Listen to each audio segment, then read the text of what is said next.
सचिव वैद्य गुरु तीन जो प्रिय बोलहि भयास,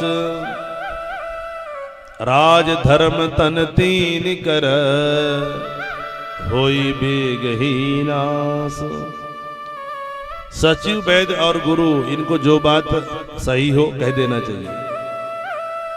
सचिव, राजा का सचिव जो है, राजा खुश करने के लिए कहे हाँ बॉर्डर में कैसे चल रहा है, बोले बढ़िया चल रहा है, तो क्या होगा, विदेशी आक्रमण कर देंगे, तो ठीक नहीं है। केवल राजा खुश करने के लिए कह रहा है, उसे राजा कल्याण नहीं है। वैद्य, आपको कोई की बीमारी हो जाए डॉक्टर के पास जाइए, डॉक्टर कहेगा ऑपरेशन करना पड़ेगा, लेकिन आपने हाथ जोड़कर कहा अरे वैद्य जी, डॉक्टर साहब ऑपरेशन में तो हमको डर लगता है आपके छुरा को देख करके, हैं? आप ऐसा करिए कोई मीठी मीठी गोली दे दीजिए। और आपकी बात को मानकर, डॉक्टर ने अपना विचार नहीं किया, आपकी बात को मानकर मीठी मीठी गोली दे दी, उससे आपका कल्याण होने वाला नहीं है। लेकिन कई बार कई लोग अनुचित बातों को भी स्पष्ट रूप से कहते हैं, उससे कभी कल्याण होने वाला नहीं। उचित बात को स्पष्ट तरीके से जो है कहा जाए।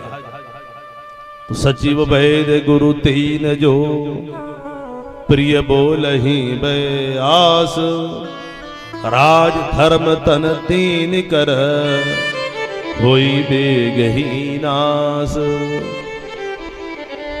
विदुर जी महाराज सोचे अब इस घर में हमारी आवश्यकता जो है नहीं है, धनुर इत्यादि रख करके तीर्थ यात्रा में चले गए। और आज ऐसा लग रहा है कि विदुर जी महाराज नहीं जा रहे हैं, कौरवों का पुण्य ही जा रहा है। हमारे घर में, परिवार में, समाज में भैया कोई धर्म करने वाला कोई पुरुष यदि है तो उसे भार नहीं समझना, कार्य करे।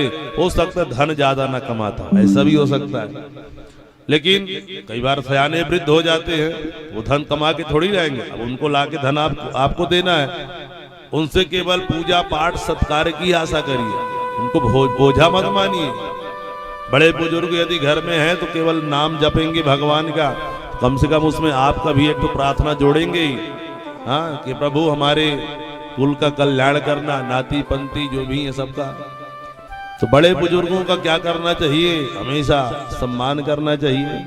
कोई भी हो सत्कार्य जो कर रहा है, घर परिवार में नहीं, परिवार में, समाज में, कोई भी। तो आज ऐसा लग रहा है कि कौरवों का विदुर जी साक्षात पुण्य रूप थे, वो जा रहे हैं। राक्षसों के बद्ध में, वहां लंका में जब तक विभीषण जी महाराज रहे कोई संकट नहीं आया, और जैसे विभीषण जी गए तुलसीदास जी महाराज ने भी लिख दिया, आज ऐसा लग रहा है कि विभीषण जी महाराज जैसे लंका को त्याग गया तो सारे निशाचर क्या हो गए, आयुहीन हो गए।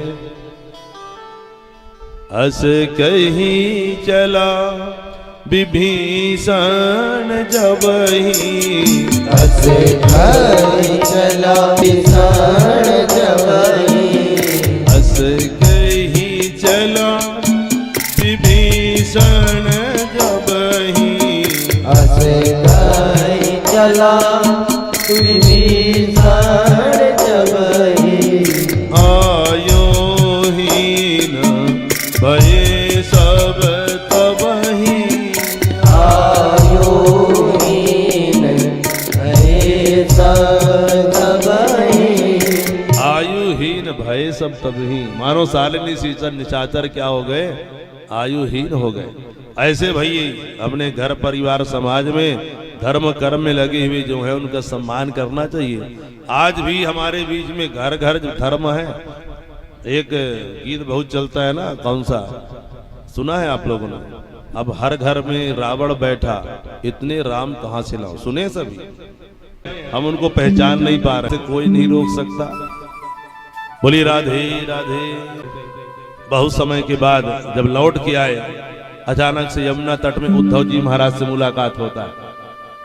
उद्धव जी से मुलाकात हुआ, मिले गले, उद्धव जी से पूछा अरे भैया क्या हुआ, महाभारत युद्ध हो गया? बोले हो गया, पांडवों की जीत हो गई, कौरव हार गए। और बोले भगवान? बोले भगवान भी परम धाम को चल दिए। अब जब परम धाम की बात बताई और आंसुओं में जो है आंसू आने लगी विदुर जी की। अरे बोले धन्य है जब तक प्रभु जी हमारे मध्य में रहे, हम ज्यादा समय स्वयं नहीं दे पाते थे, और आज जो है अनुभव कर रहे हैं कि आज प्रभु होते तो कितना आनंद रहता। हम स्वयं तीर्थ यात्रा की ओर चले गए थे। बोले चिंता मत करिए, भगवान परम धाम जाने से पहले एक दिव्य ज्ञान प्रदान किया था। वहां पे मैत्रेय मुनि भी थे। यदि वहां आप जाओगे, मैत्रेय मुनि के पास बोल के गए हैं कि जब विदुर जी मिले तो ये ज्ञान प्रदान कर देना, क्योंकि विदुर जी के हमें केवल भोजन किया था, प्रसाद पाया था, कुछ दिया नहीं था, तो दिव्य ज्ञान दे देना। ऐसे बताकर उद्धव जी महाराज बद्री विशाल की ओर चले गए।